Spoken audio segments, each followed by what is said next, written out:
कल्पना कीजिए एक ऐसे अंतहीन चक्र की जो कभी थमता नहीं, जहां जीवन, मृत्यु और पुनर्जन्म किसी खेल की तरह निरंतर चलते रहते हैं। हम ये मान लेते हैं कि हम स्वतंत्र हैं, जबकि सच्चाई यह है कि हम उसी चक्र की बेड़ियों में बार बार लौट आते हैं। लेकिन क्यों? क्योंकि कोई एक गांठ है जो अब तक खुली ही नहीं। बुद्ध ने कहा था, मनुष्य बार बार जन्म क्यों लेता है? इसका केवल एक ही कारण है, तृष्णा, प्यास, इच्छा, आकांक्षा। और इसी चाह की छाया में हर नया जन्म एक नई तलाश बन जाता है। आत्मा एक प्यासे पथिक की तरह भटकती रहती है, जब तक वो ये न समझ ले कि जिसे वो बाहर खोज रही है वो उसी के भीतर मौजूद है। इस channel Buddha life lesson hub पर हम उसी गूढ़ सत्य की खोज में निकले हैं, उसी प्रश्न का उत्तर ढूंढने की यात्रा पर है जो सदियों से अधूरा चला आ रहा है। क्या आत्मा अमर है? क्या पुनर्जन्म वास्तव में होता है? और क्या इस चक्र से मुक्ति संभव है? बुद्ध कहते हैं, तुम इसलिए लौटते हो क्योंकि तुमने अभी जाना नहीं। जिस दिन जान लोगे उस दिन लौटना समाप्त हो जाएगा। इस यात्रा में हम समझेंगे वो कौन सी एक चीज है जो हमें जकड़े हुए है, वो कौन सा भ्रम है जिसे हम जीवन मान बैठे हैं, वो कौन सा संस्कार है जो मृत्यु के बाद भी मिटता नहीं, और वो कौन सी ज्वाला है जो हमें बार बार जन्म लेने को विवश करती है। अगर तुमने अब तक इस चैनल को सब्सक्राइब नहीं किया है तो अभी करो, क्योंकि ये सिर्फ एक YouTube चैनल नहीं, ये एक ध्यान है, एक मौन है और एक साथ मिलकर उस सत्य की ओर चलने का निमंत्रण है। इस पूरी सीरीज में हम सिर्फ सुनेंगे नहीं, हम भीतर उतरेंगे, बुद्ध के शब्दों को आत्मा से स्पर्श करेंगे, और फिर शायद तुम्हारा जीवन, तुम्हारा दृष्टिकोण और तुम्हारा जन्म लेने का कारण सब कुछ हमेशा के लिए बदल जाए। क्यों हम लौटते हैं? तुमने कभी सोचा है मृत्यु के बाद क्या होता है? क्या सब कुछ खत्म हो जाता है?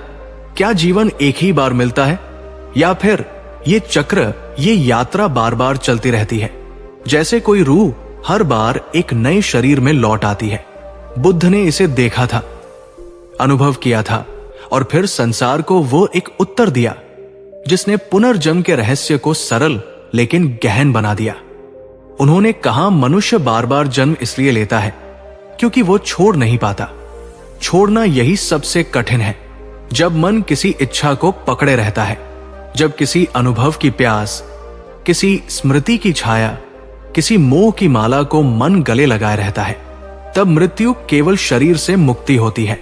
आत्मा तो वही अटक जाती है जहां उसका मोह बाकी रह जाता है। बुद्ध ने इसे तृष्णा कहा। पाली भाषा में तन्हा, यही तन्हा वो जड़ है जिससे जीवन बार बार उगता है, फिर मुरझाता है, फिर लौटता है। जन्म के पीछे कोई देवता, कोई स्वर्गीय यंत्र नहीं, बल्कि तुम्हारी अपनी चेतना में जमी वो तृष्णा होती है जो तुम्हें बांध देती है। बुद्ध के समय एक ब्राह्मण उनके पास आया और बोला, मैं वेदों को जानता हूं, यज्ञ करता हूं, पूजा करता हूं, फिर भी दुख से नहीं बच सका। बुद्ध ने शांत स्वर में कहा, तुम वेदों को नहीं, तृष्णा को जानो, वही तुम्हारी जड़ है। और वो ब्राह्मण रोने लगा, क्योंकि उसे पहली बार किसी ने आत्मा की नहीं, मन की बात कही थी। बुद्ध ने पुनर्जन्म को कोई रहस्यमयी कथा नहीं बताया, उन्होंने उसे मन के विज्ञान से जोड़ा। उन्होंने कहा, जहां इच्छा है वही जन्म है। तुम जिस भी चीज से बंधे हो वो तुम्हें जन्म देती है। तुम्हारी सबसे गुप्त कामना ही तुम्हारा अगला जीवन तय करती है। ये कोई कर्म फल की सजा नहीं, ये तुम्हारी ही चेतना की रचना है। जैसे कोई चित्रकार अपनी अधूरी पेंटिंग को पूरा करने लौटता है, वैसे ही आत्मा भी अधूरी इच्छा के कारण लौटती है। एक मां जो अपने बच्चे के बिना मर गई, एक व्यक्ति जो अपने धन को लेकर मर गया, एक प्रेमी जो बिना मिलन के चला गया, वे सभी उस अधूरेपन को पूरा करने फिर से जन्म लेते हैं। लेकिन फिर वही चक्र चलता है, क्योंकि जीवन में आते ही नई इच्छाएं जन्म ले लेती है, पुरानी के ऊपर नई, और फिर कोई अंत नहीं। बुद्ध ने कहा, जो ये समझ ले कि तृष्णा ही संसार की जड़ है, वो उसी क्षण मुक्त हो सकता है। लेकिन क्या ये इतना आसान है? नहीं, क्योंकि तृष्णा केवल शरीर की नहीं होती, वो विचारों में होती है, भावनाओं में होती है, पहचान में होती है, तुम जो भी हो, जो भी बनना चाहते हो, वो तृष्णा से ही जन्मा है। और जब तक ये पहचान बनी रहेगी, जन्म चलता रहेगा। बुद्ध ने देखा कि जन्म कोई पुरस्कार नहीं, ये तो एक बंधन है। जो सुख हमें संसार में आकर्षित करता है, वही सबसे बड़ा जाल है। उन्होंने एक कहानी सुनाई। एक हिरन था जो हर बार एक मीठी दंद की ओर भागता था, लेकिन जब भी वहां पहुंचता कुछ ना मिलता और वो जीवन भर भागता रहा। मरा भी भागते भागते फिर अगली बार भी भागता रहा, क्योंकि वो गंध उसके भीतर से आ रही थी, बाहर नहीं। यही तृष्णा है। हम जिस सुख की तलाश में बार बार जन्म लेते हैं, वो सुख कभी बाहर था ही नहीं। लेकिन जब तक ये बोध नहीं होता, हम लौटते रहते हैं। एक बीज की तरह जो मिट्टी में गिरता है, अंकुरित होता है, लेकिन अगर उसकी जड़ें इच्छा से भरी है तो वो पेड़ बनने के बाद भी बीज बन जाता है और फिर गिरता है। यही पुनर्जन्म का चक्र है। और इसका कारण केवल एक तृष्णा। ये तृष्णा किसी के लिए प्रेम है, किसी के लिए पहचान, किसी के लिए क्रोध, किसी के लिए क्रोध, किसी के लिए क्रोध, किसी के लिए पूर्णता। लेकिन जड़ एक ही है। मन की पकड़ तोड़ी थी जब उन्होंने कहा सब कुछ अनित है, तब उन्होंने केवल जीवन को नहीं, इच्छाओं को भी अनित्य घोषित किया। और वहीं से मुक्ति शुरू होती है। जब तुम ये देख पाओ कि तुम्हारे भीतर जो कुछ भी उठता है वो भी एक आवागम है, उसे देखना ही ध्यान है, उसे पहचानना ही निर्वाण है, और उसी क्षण तुम जन्म मरण के पार चले जाते हो। बुद्ध ने केवल उपदेश नहीं दिया, उन्होंने जी कर दिखाया। उन्होंने इच्छाओं को देखा, समझा और अंततः छोड़ा, और यही मार्ग उन्होंने बताया। देखो, समझो और छोड़ दो, क्योंकि यही एक कारण है जिससे तुम लौटते हो, और यही एक उपाय है जिससे तुम मुक्त हो सकते हो। तृष्णा से ही बंधन है, और तृष्णा का अंत ही निर्वाण है। तृष्णा का जन्म कहां से होता है? जब बुद्ध ने कहा कि तृष्णा ही जन्म का कारण है, तो लोगों ने पूछा, लेकिन तृष्णा खुद कहां से आती है? क्या वह भी जन्म से आती है? क्या वह भी जन्म से आती है? क्या वह भी पूर्व का देन है? और तब बुद्ध ने जो उत्तर दिया वो केवल शब्द नहीं था, वो जीवन के ताने बाने को खोलने वाला एक बीज था। उन्होंने कहा, तृष्णा अविद्या से जन्म लेती है, और अविद्या यानी अज्ञान। ये अज्ञान कोई किताबों का अभाव नहीं, ये उस सत्य को ना देख पाने की अंधता है जो सदा से हमारे भीतर है। जब कोई व्यक्ति अपने वास्तविक स्वरूप को नहीं जानता, जब वो ये नहीं जानता कि वो शरीर नहीं है, भावनाएं नहीं है, विचार नहीं है, तब वो बाहरी चीजों को पकड़ने लगता है, क्योंकि उसे लगता है कि कुछ बाहर है जो अधूरापन मिटा सकता है। वो समझता है कि कुछ चाहिए जिससे वो पूरा हो जाए, और यही चाहिए तृष्णा बन जाती है। तुमने कभी उस क्षण को अनुभव किया है जब कोई चीज तुम्हें अपनी ओर खींचती है, जैसे कोई चेहरा, कोई वस्तु, कोई सफलता, और तुम्हारे भीतर एक गहरी ललक उठती है, मुझे ये चाहिए। वहीं से तृष्णा का जन्म होता है। लेकिन अगर तुम थोड़ा और ध्यान से देखो तो तुम पाओगे कि वो जहां इस विश्वास पर टिकी है कि अभी मैं अधूरा हूं, यही अज्ञान है, और इसी अज्ञान से तृष्णा की पहली सांस निकलती है। बुद्ध ने इसे प्रतिचस्म उपाद के माध्यम से समझाया, एक श्रृंखला जो दिखाती है कि कैसे अज्ञान से संकार बनते हैं, संकारों से चेतना, चेतना से नाम, रूप, और अंत में तृष्णा, उपादान, और फिर पुनर्जन्म। ये कोई दर्शन शास्त्र का पथ नहीं, ये जीवन की प्रयोगशाला का विज्ञान है। जब तुम किसी चीज के पीछे भागते हो तो उसके पीछे कारण सिर्फ इच्छा नहीं होता, उसके पीछे ये विश्वास होता है कि वह चीज तुम्हें सुख देगी। और जब तक ये विश्वास जीवित है, तृष्णा जीवित है, और ये विश्वास अज्ञान से उपजा है। एक मछली जो हमेशा पानी में है लेकिन पानी को नहीं देख पाती, वही हाल मानव का है। वो आत्मा में जी रहा है लेकिन पहचान को बाहर खोजता है। वो चित्त में शांति खोज सकता है लेकिन वो संसार में दौड़ता है। बुद्ध ने जब बोधि वृक्ष के नीचे ध्यान किया था तो उन्होंने अपने भीतर की सभी तृष्णाओं को देखा। उन्होंने देखा कि कैसे हर जन्म में कोई अधूरी चाह उन्हें वापस खींचती रही। कभी पुत्र की पीड़ा, कभी पत्नी का मोह, कभी राज्य की चमक, कभी सेवा का अहंकार।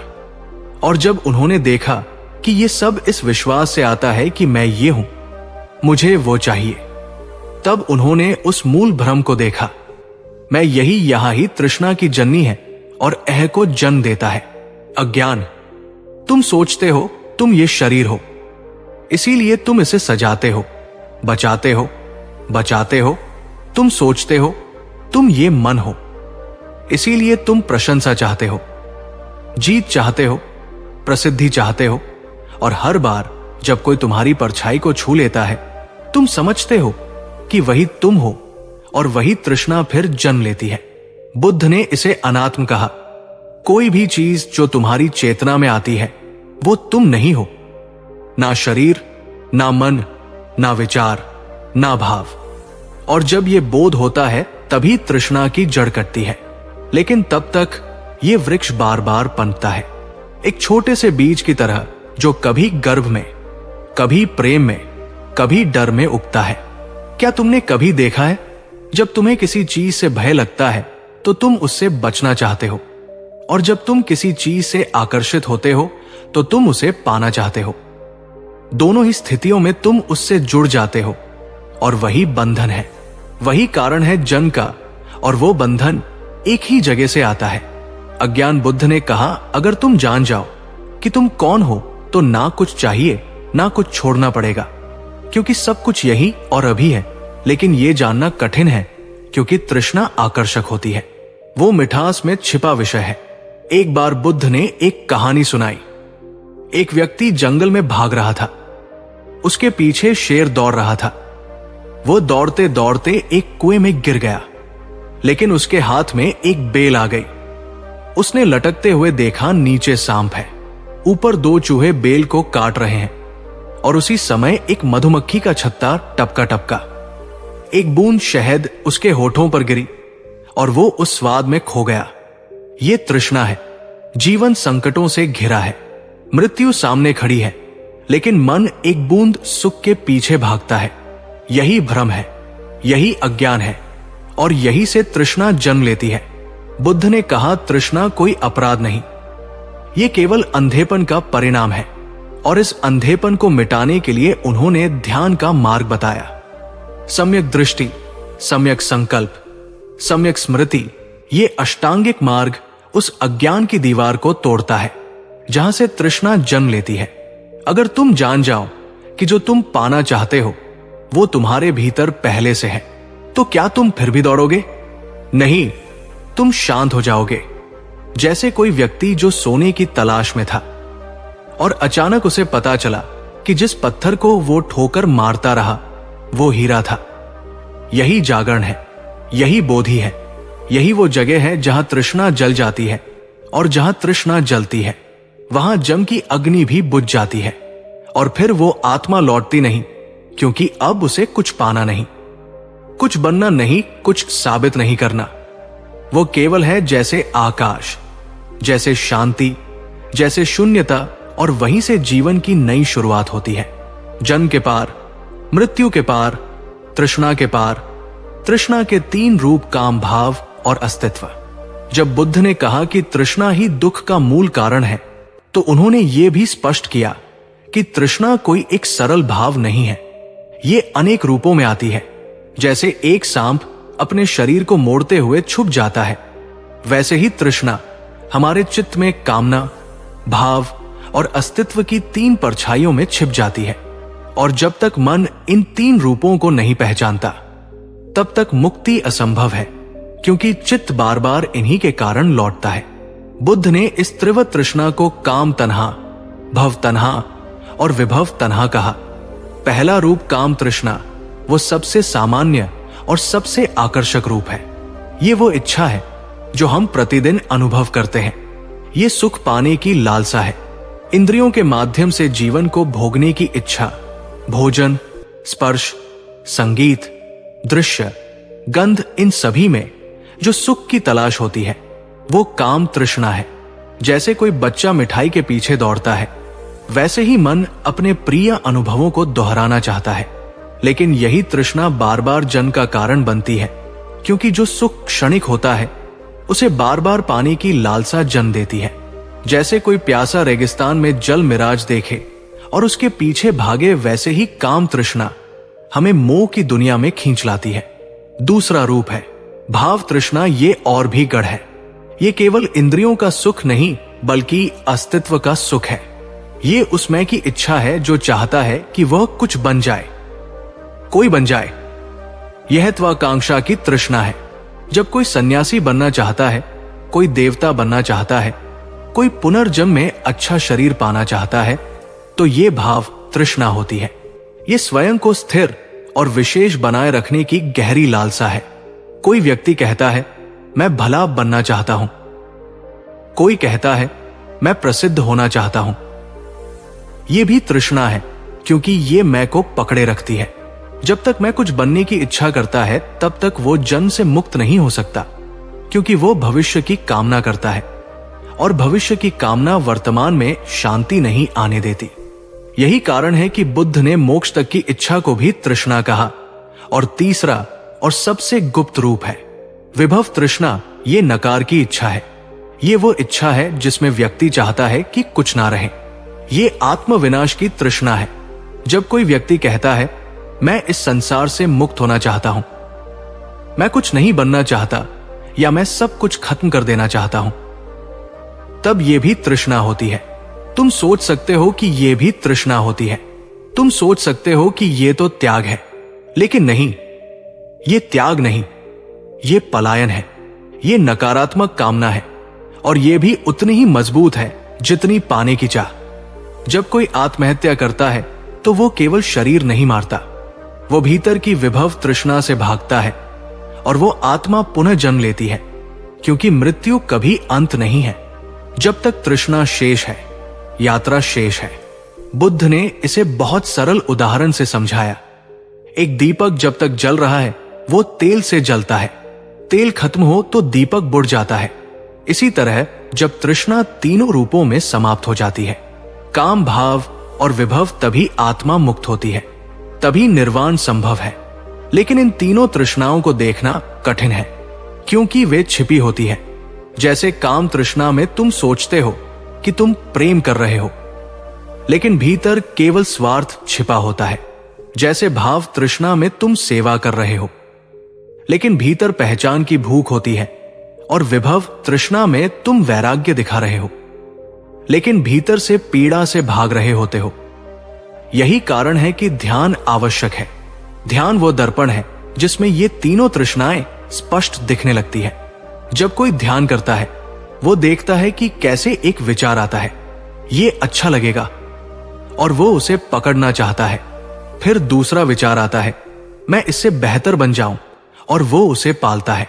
फिर तीसरा आता है, काश कुछ ना होता, और वो उसमें खो जाता है। यही क्रम जन्म का कारण है, यही चक्र संसार है, यही चित्त की गति है, और यही बुद्ध का लक्ष्य था। इस चक्र को रोकना। उन्होंने किसी ईश्वर की पूजा नहीं बताई, किसी स्वर्ग की कामना नहीं की। उन्होंने केवल ये कहा, तुम अपने चित्त की प्रकृति को देखो, और जब तुम देखोगे तो पाओगे कि तुम बार बार केवल एक ही कारण से जन्म लेते हो। तृष्णा के इन तीन रूपों से और इनसे बाहर आने का उपाय केवल एक है, देखना जानना छोड़ देना। लेकिन यह देखना साधारण दृष्टि नहीं, यह सम्यक दृष्टि है।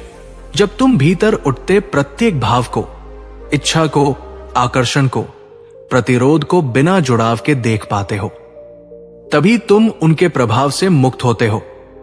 जैसे कोई नदी किनारे खड़ा होकर बहते जल को देखता है, उसे पकड़ता नहीं केवल देखता है, तभी उसे उस धारा की प्रकृति समझ आती है। ठीक वैसे ही जब तुम काम तृष्णा को आकर्षण के क्षण में देख सको, भाव तृष्णा को बनना चाहने की घड़ी में पकड़ सको, और विभव तृष्णा को अस्वीकार के पल में पहचान सको, तभी तुम इन तीनों की जड़ को काट सकते हो। और जब जड़ कटती है तो वृक्ष गिरता है, और जब वृक्ष गिरता है तो छाया भी मिट जाती है। यही निर्वाण है, यही वो अंतिम विराम है जहां चित्त शांत हो जाता है और आत्मा लौटने की आवश्यकता से मुक्त हो जाती है। और यही बुद्ध का संदेश है।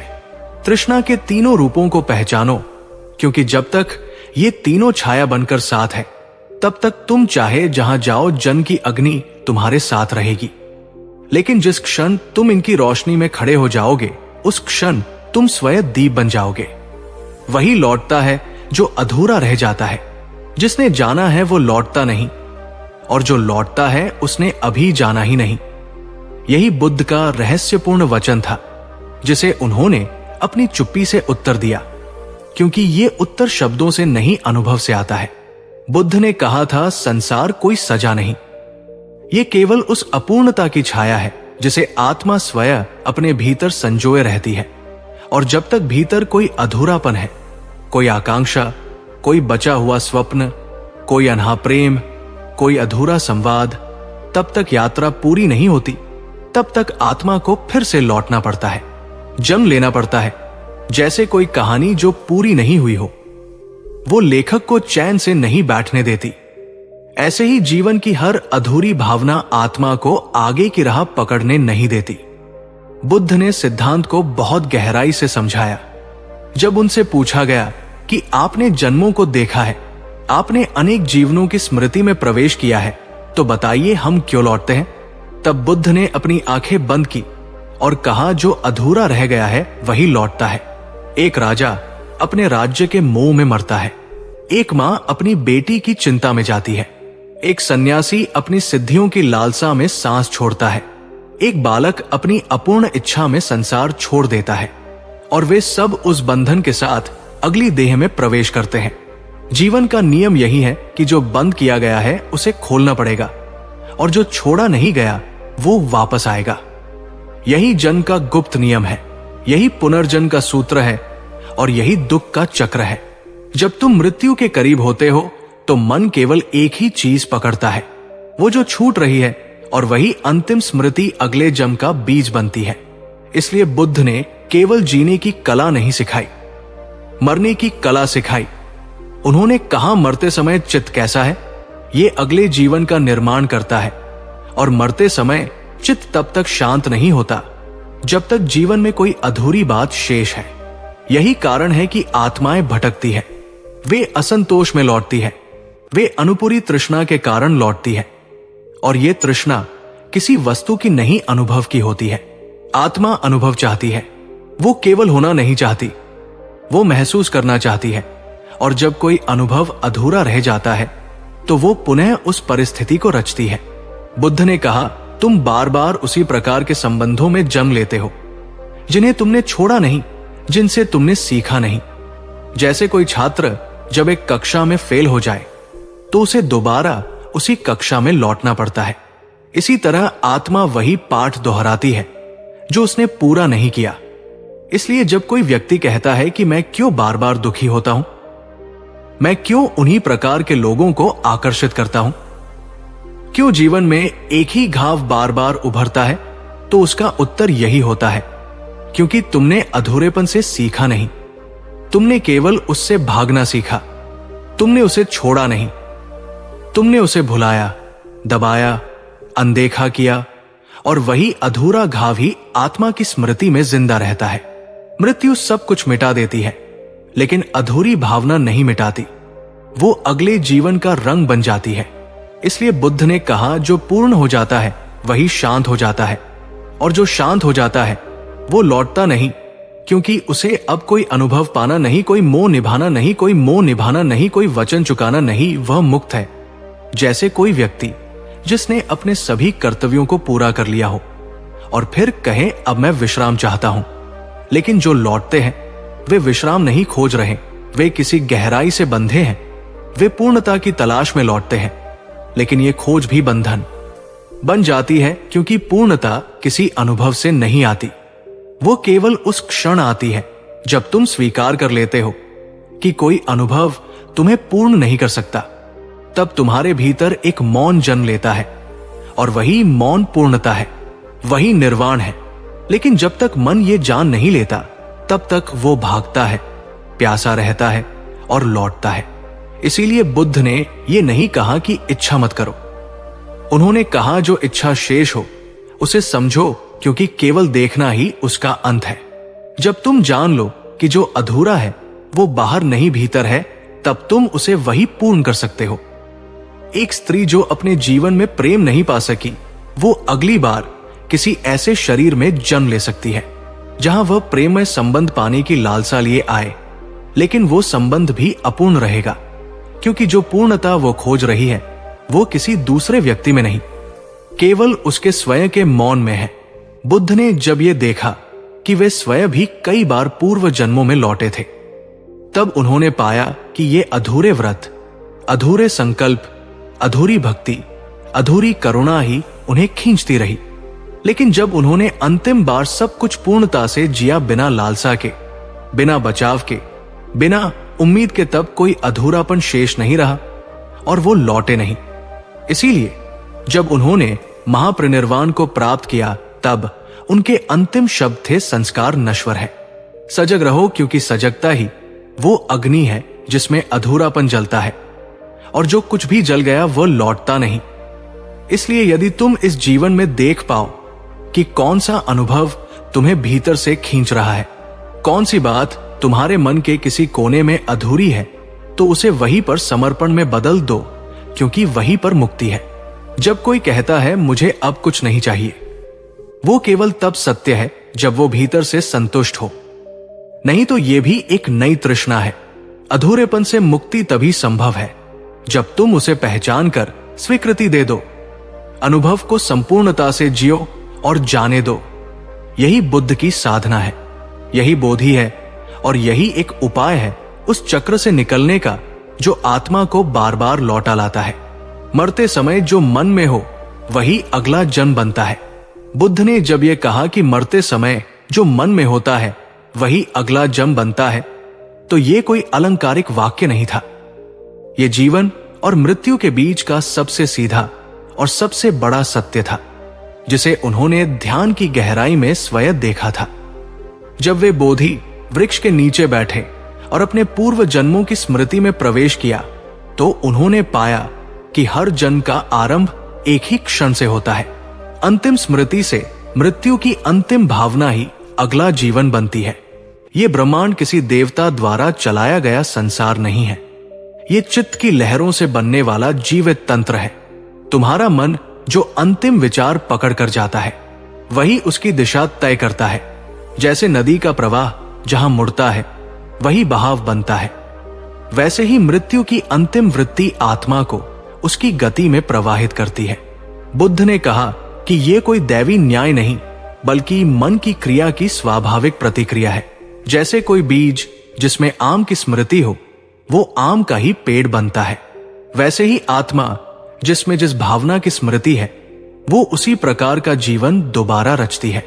यही कारण है कि मृत्यु के क्षण में भय, क्रोध, मोह, लालसा, प्रेम या शांति जो भी हो वो बहुत महत्वपूर्ण हो जाता है। लेकिन मृत्यु के क्षण में मन वैसा ही होता है जैसा उसने जीवन भर अभ्यास किया है। इसलिए मृत्यु कोई अचानक घटने वाली बात नहीं है, वो पूरे जीवन का संक्षेप होती है। तुमने जो सोचा, जिया, चाहा, रोका, छिपाया, वो सब एक पल में सामने आ जाता है, और जो भावना सबसे गहरी होती है वही चित्त में उठती है, और वहीं से यात्रा दोबारा शुरू होती है।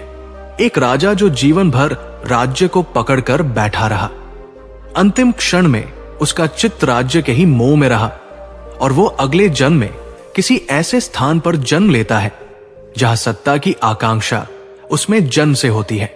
एक मां जो अपने बच्चे की चिंता में मरी, उसका चित्त उस भाव को पकड़ कर गया, और वो आत्मा अगली बार एक ऐसे जीवन में आती है जहां ममता उसे फिर से घेरे रहती है। लेकिन दुख यह है कि वो फिर भी नहीं समझती कि यही बंधन है। वो इसे प्रेम समझ बैठती है और चक्र चलता रहता है। बुद्ध ने एक साधु की कथा सुनाई। वो जीवन भर तप करता रहा, लेकिन भीतर ये आकांक्षा छुपाए रहा कि मृत्यु के बाद वो देवता बन जाए। जब मृत्यु आई तो वो प्रार्थना कर रहा था, हे ईश्वर, मुझे देवलोक दे देना, और उसका अगला जन्म देवलोक में हुआ। लेकिन वहां भी तृष्णा शेष रही, क्योंकि उसने मुक्ति नहीं चाही। उसने स्वर्ग चाहा, और बुद्ध ने कहा स्वर्ग भी एक बंधन है, क्योंकि जब वहां की आयु समाप्त होती है तो आत्मा फिर गिरती है, और फिर दुख आता है, क्योंकि आनंद को खोने का दुख सबसे बड़ा होता है। इसीलिए बुद्ध ने कहा, मृत्यु के अंतिम क्षण को सजग बनाओ, और सजगता तब आएगी जब जीवन भर अभ्यास किया जाए। जो जीवन भर झूठ बोलता है वो मृत्यु के समय सत्य नहीं सोच सकता। जो जीवन भर क्रोध में रहा वो मृत्यु में प्रेम नहीं कर सकता। मृत्यु एक परीक्षा नहीं है, वो अंतिम दर्पण है जिसमें जीवन का चेहरा साफ दिखता है। इसलिए अगर अगला जन्म तुम्हारे नियंत्रण में चाहिए तो मृत्यु को नहीं, जीवन को बदलो। जब तुम जीवन को शांत, सरल और तृष्णा रहित बनाते हो तभी मृत्यु का क्षण भी शांत होता है, और वो शांति ही तुम्हें पुनर्जन्म के चक्र से बाहर ले जाती है। बुद्ध ने कई बार मृत्यु को ध्यान में देखा। उन्होंने स्वयं के भीतर उस क्षण को जिया जहां अंतिम श्वास जाती है, और चित्त में जो भाव उठता है वो आत्मा को अगली गति देता है। और उन्होंने देखा कि अगर उस क्षण कोई भी इच्छा शेष रह जाए, चाहे वह मुक्ति की ही क्यों ना हो, तो चित्त गति करता है, और गति ही संसार है, गति ही जन्म है। इसलिए उन्होंने कहा, जहां कोई गति ना हो वही निर्वाण है। लेकिन मन गति से ही बना है, मन तो हमेशा भागता है, अतीत में, भविष्य में, इच्छाओं में, स्मृतियों में, और मृत्यु के क्षण में वह अपनी गति को तीव्र कर देता है। यही कारण है कि ध्यान की साधना में अंतिम लक्ष्य यही होता है, मन की गति को देखना, पहचानना और उसे स्वेच्छा से स्थिर कर देना, यही समाधि है। और समाधि से ही वो जन्म टलता है। जो जागरूक है वो जानता है कि हर विचार, हर भावना, हर इच्छा मृत्यु के समय बीज बन सकती है। इसलिए वो उन्हें अभी ही छोड़ता है, वो अभी ही अपने मृत्यु को जीता है। यही ध्यान की चरम अवस्था है। जब कोई जीवन को इस तरह जिए कि जैसे ये अंतिम क्षण हो, तो वो अगला जन्म नहीं मानता, वो केवल होता है, और होना ही पर्याप्त है। यही वो मौन है जहां से निर्वाण जन्म लेता है। यही कारण है कि बुद्ध के शिष्य अपने जीवन में मृत्यु का अभ्यास करते थे। वे ध्यान में जाकर बार बार मृत्यु की कल्पना करते थे, अपने चित्त की दशा देखते थे, उसे बदलते थे, सुधारते थे, ताकि जब वास्तविक क्षण आए तो चित्त सजग, मौन और शांत हो, और वो कहीं गति ना करे, केवल शांत हो जाए। ऐसे ही एक बार बुद्ध के एक शिष्य आनंद ने पूछा, भंते, जब कोई अनहोनी से मृत्यु को प्राप्त हो जाए, जैसे युद्ध या दुर्घटना, तो क्या उसका चित्त भी अगला जन्म तय करता है? बुद्ध ने कहा, हां, क्योंकि उस क्षण भी चित्त वही उठाता है जो सबसे गहरा होता है, जो सबसे गहरा होता है, और गहराई जीवन में बनती है। इसलिए जीवन की हर सोच को, हर भावना को, हर स्मृति को सजगता से चुनो, क्योंकि वही मृत्यु बन सकती है और वही अगला जीवन रच सकती है। ये संसार तुम्हारे भीतर से जन्म लेता है, बाहर से नहीं। और जब तुम जान जाओ कि अंतिम क्षण ही आरंभ है, तो तुम हर क्षण को एक मृत्यु की तरह देखोगे, और तब तुम मृत्यु से नहीं डरोगे। तुम मृत्यु को अपने भीतर घटित होने दोगे, और वहीं से जीवन की असली शुरुआत होगी। जन्म के पार जब तुम स्वयं को भूल जाते हो, तभी तुम लौटते हो बुद्ध की उस गहन दृष्टि का उद्घाटन, जिसमें जन्म और पुनर्जन्म का चक्र केवल शरीर का नहीं, बल्कि आत्मा की विस्मृति का परिणाम होता है। सुनो, जब कोई आत्मा स्वयं को भूल जाती है, तभी संसार उसे फिर से बुलाता है। ये स्मृति नहीं जो मस्तिष्क में होती है, ये पहचान नहीं जो नाम, जाति या रिश्तों से जुड़ी होती है। ये उस मौलिक सत्य की विस्मृति है कि मैं कौन हूं।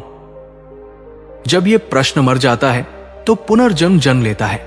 बुद्ध कहते हैं कि जिस क्षण तुमने अपने वास्तविक स्वरूप को भुला दिया, उसी क्षण तुमने संसार को बुलावा भेज दिया।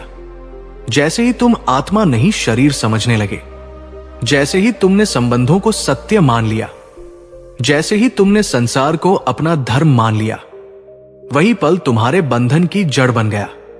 और जब तुम बंधते हो, तुम लौटते हो बार बार इस देह में, इस पीड़ा में, इस मोह में, क्योंकि तुमने वो द्वार बंद कर दिया जिससे मुक्ति आती है। तुमने उस शून्य को छोड़ दिया जिसमें भ्रम है, और एक मैं गढ़ लिया जिसे बचाना है, जिसे सिद्ध करना है, जिसे तृप्त करना है। पर यही मैं ही तो बंधन है, यही अहंकार ही तो पुनर्जन्म का बीज है, और यही विस्मरण ही तुम्हारी यात्रा को कभी खत्म नहीं होने देता। बुद्ध के अनुसार जब तुम स्वयं को नहीं जानते तो तुम्हें संसार सिखाने आता है, बार बार जन्म दर जन्म, जब तक कि तुम थक ना जाओ, टूट ना जाओ, रो ना पड़ो इस अनंत दौर से और एक दिन भीतर की गहराई से वहां निकले।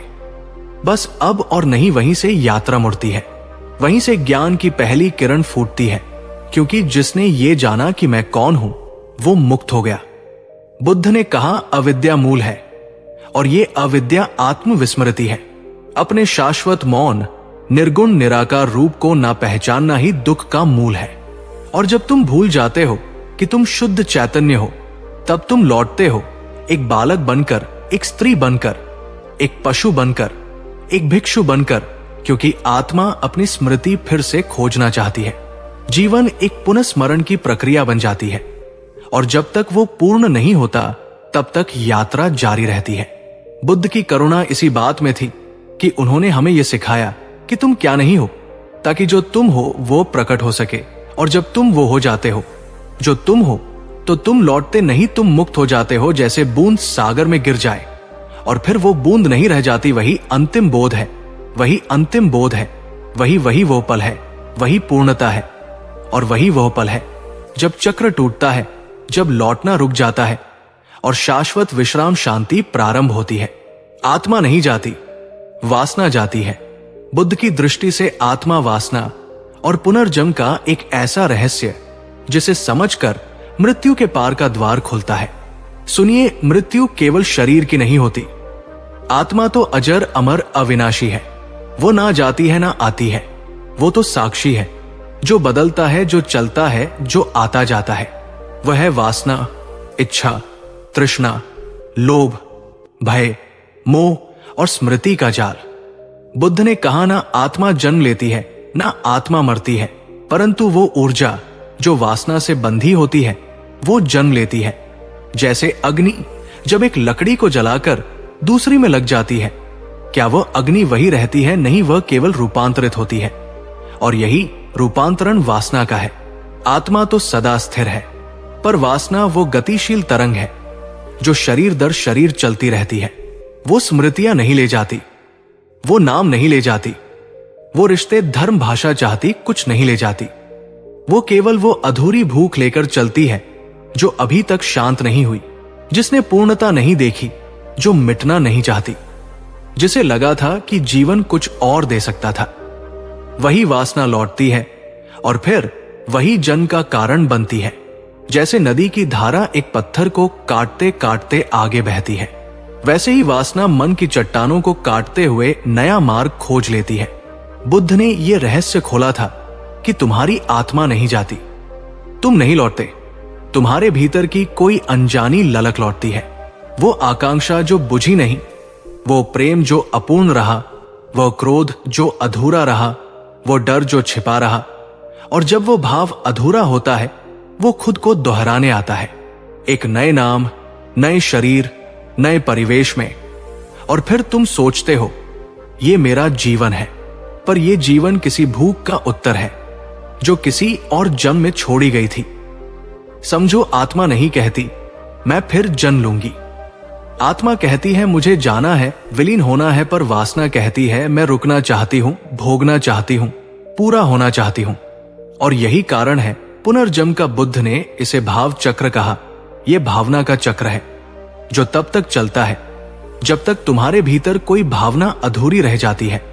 और ध्यान देना, यही ध्यान की कला है कि जब तुम अपने भीतर की इन अधूरी वासनाओं को बिना भागे, बिना दबाए, पूरी सजगता से देख लेते हो, तो वे पूरी होती नहीं, वे जल जाती है। और जब वे जलती है तब जो बचता है वो आत्मा है, शुद्ध निर्विकार मुक्त। और तब वो कहीं नहीं जाती, क्योंकि जिसे जाना है वो चला गया, और जो बचा है वो कभी गया ही नहीं था। ये वो बिंदु है जहां बुद्ध कहते हैं निरोध वासना का निरोध ही जन्म का अंत है। जीवन को समझना नहीं है, जीवन की भूख को समझना नहीं है, जीवन की भूख को समझना है। और जब वो भूख बुझ जाती है तब मृत्यु केवल एक शांत परिवर्तन बन जाती है। कोई भय नहीं, कोई बंधन नहीं, कोई लौटना नहीं, जैसे कोई थका पथक का अंतः घर लौटे और बोले अब कहीं नहीं जाना है। वही निर्वाण है, वही मोक्ष है, वही आत्मा का स्वभाव है। लौटना केवल उन्हीं को होता है जो भीतर जलते हैं, जो भीतर जलते हैं, जो भीतर जलते हैं, जो भीतर जलते हैं। जो अधूरे हैं आत्मा तो वहां होती है जहां वासना का अंत होता है। कर्म तुम्हारा पीछा नहीं करते, तुम्हारा मन करता है बुद्ध की दृष्टि से कर्म। मन और तुम्हारे जीवन की अनदेखी जड़ें। सुनिए, अक्सर लोग सोचते हैं कि हमारे कर्म हमारा पीछा करते हैं, जैसे कोई अदृश्य रक्षक या दंडदाता हर पग पर हमें देख रहा है। पर बुद्ध ने एक बिल्कुल ही गहरा सत्य बताया। उन्होंने कहा, कर्म बाहर नहीं भीतर है। तुम्हारा पीछा कोई नहीं करता, केवल तुम्हारा ही मन है जो पीछा करता है। जब कोई अच्छा या बुरा कार्य करते हो, वो बाहर नहीं ठहरता, वो मन के भीतर बीज बनकर गिर जाता है। और जब समय आता है, वो बीज अंकुरित होता है, फल देता है और तुम उसे भाग्य कह देते हो। पर वो कर्म नहीं था, वो मन था।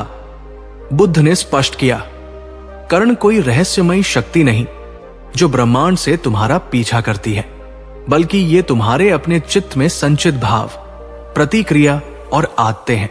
जैसे तुम किसी से घृणा करते हो, वो घृणा बाहर नहीं जाती, वो मन में जम जाती है। और अगली बार जब तुम्हें वही चेहरा दिखता है, तो बिना कुछ किए भी तुम्हारे भीतर बेचैनी उठती है। ये कर्म का फल नहीं, मन की प्रतिक्रिया है। तुमने बीज बोया है, तुम ही उस बीज से निकली छाया में जीते हो। अब सोचो, अगर तुम्हारे भीतर मोह है और तुम्हें कुछ नहीं मिला तो तुम दुखी होते हो और फिर कहते हो, कर्म ने मुझे ये दुख दिया। पर बुद्ध कहते हैं, कर्म ने नहीं, तुम्हारे मन ने दिया। जिसने मोह को पाला, मन स्वयं अपना भविष्य रचता है, मन ही अपना भूत बनाता है। और जब मन बदल जाए, कर्म शून्य हो जाते हैं। इसलिए बुद्ध ने कहा, अतीत को पकड़ो मत, भविष्य की चिंता मत करो, वर्तमान में जागो। क्योंकि यही मन और यही कर्म का बीज है। जो कुछ भी तुम सोचते हो, कहते हो, करते हो, सब कुछ मन के माध्यम से होता है और वही तुम्हारा संसार बन जाता है। इसलिए कर्म कोई पीछा नहीं करते कि छाया तब तक पीछा करती है जब तक मन अचेतन है। पर जब मन अचेतन है, जब मन अचेतन है, जब मन ही कर्म उसी क्षण भस्म हो जाते हैं। जैसे अंधकार में कोई बुरे विचार तुम्हें घेरते हैं, पर दीपक जलाते ही वो विचार भाग जाते हैं। दीपक मन की सजगता है और अंधकार तुम्हारे कर्म है। अब सोचो, तुमने जो किसी को दुख पहुंचाया, वो बाहर नहीं गया, वो तुम्हारे भीतर एक कंपन बनकर रह गया। और हर बार जब तुम अपने ही जैसे चेहरे को देखते हो, तुम वही कंपन अनुभव करते हो। तुम सोचते हो ये कर्म है, पर असल में वो कंपन है तुम्हारे अधूरे दबे हुए अनसुलझे मन का। तुम्हारे ही कर्म तुम्हारे भीतर बार बार दृश्य बनकर उठते हैं और जब तुम उन्हें पहचान नहीं पाते तो तुम उन्हें बाहरी दुनिया पर थोप देते हो और फिर कर्म का डर, पाप और पुण्य की दौड़ शुरू हो जाती है। पर बुद्ध ने कहा, कर्म का कोई लेखा जोखा बाहर नहीं रखा जाता, वो केवल तुम्हारे मन में होता है और वही मन उसे काट सकता है। ध्यान ही वो अग्नि है जिसमें कर्म जलते हैं, चेतना ही वो प्रकाश है जिसमें कर्म गलते हैं। इसलिए कर्म का डर ना पालो, मन की समझ पैदा करो, क्योंकि पीछा करने वाला कोई नहीं है, तुम ही हो जो स्वयं को दोहराते हो। और जब ये समझ आ जाती है कि तुम अपने ही मन के अभिनय में फंसे हो, तब तुम रुक जाते हो। तब तुम देखते हो भीतर जो उठा वो मेरा ही प्रतिबिंब था। तब तुम प्रतिक्रिया नहीं करते, बस साक्षी बन जाते हो और साक्षी भाव ही है कर्मों का अंत, क्योंकि साक्षी कुछ करता नहीं, वह केवल देखता है। और जहां करने का अंत होता है, वही कर्म के फल ही मिट जाते हैं और वही मुक्ति है, वही मोक्ष है, वही बुद्धत्व है। जब यूनिवर्स तुम्हारे भीतर से बोलता है, इंट्यूशन और डिवाइन विस्पर की रहस्यमयी शक्ति, कभी कभी तुम्हें ऐसा क्यों लगता है कि कोई आवाज तुम्हारे भीतर से कह रही है, रुको ये रास्ता नहीं है, या फिर आगे बढ़ो, यही क्षण है। ये जो अचानक भीतर गूंजता है, वो विचार नहीं होता, वो विचार नहीं होता, वो तुम नहीं होते, और फिर भी वही तुम्हारा सबसे सच्चा तुम होता है। यही तो वो शक्ति है जिसे बुद्ध ने चित्त की मौन भाषा कहा।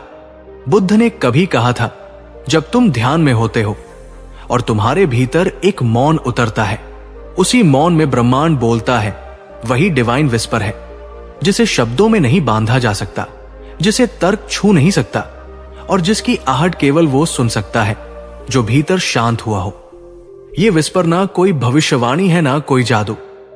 ये तुम्हारे उस अस्तित्व की गहराई से आता है जो स्वयं ब्रह्मांड का अंश है।